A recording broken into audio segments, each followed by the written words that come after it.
Hi, I'm Brian Lone Wolf Bickford, owner of the site collectingvinyl.net. I'm going to talk a little bit today about the anti-skate feature on a turntable.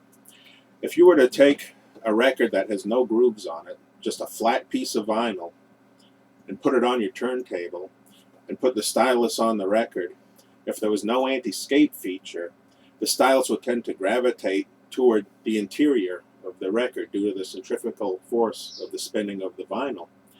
If you had too much anti-skate, rather than going to the inside, the stylus would gravitate to the outside.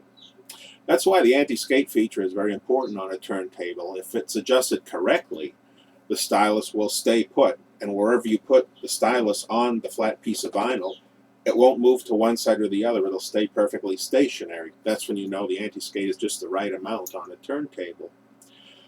This is important because sometimes you'll get a turntable, say a lower end turntable, maybe one you spend $100, $200 for.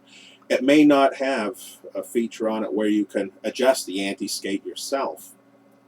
Some of your higher end turntables will. It'll be a small knob toward the back of the tone arm, numbered either 1 through 5 or sometimes 1 through 10. And this will enable you to be able to fine-tune the anti-skate feature.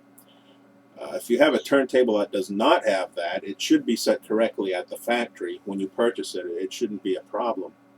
I recently purchased a turntable from Technica where there wasn't enough or perhaps no anti-skate at all, and there was no adjustment.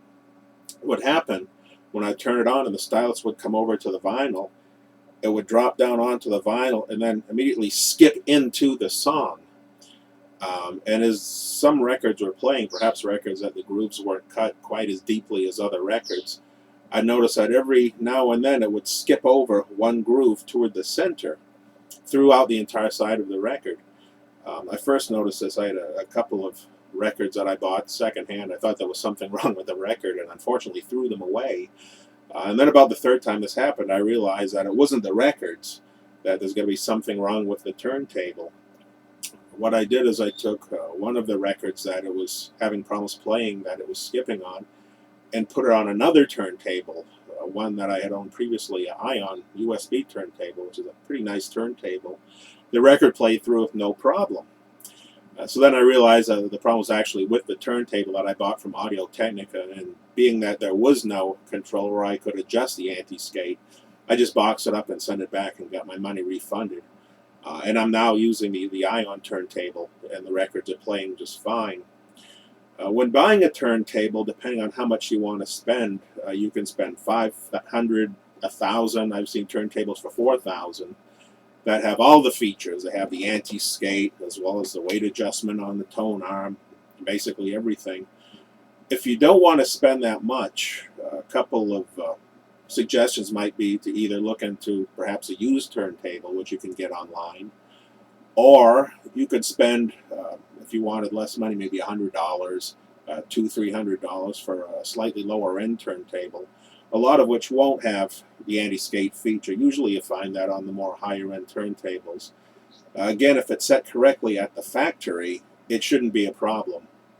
Even with the fine adjustment feature, if it's set correctly, you shouldn't ever really have to change it.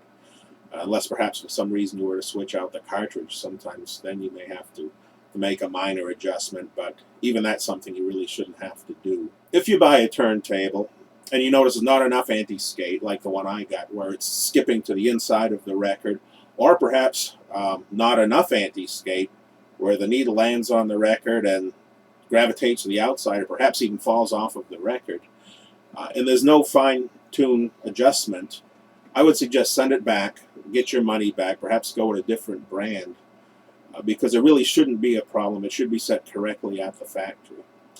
But that's the importance of anti-skate on a turntable.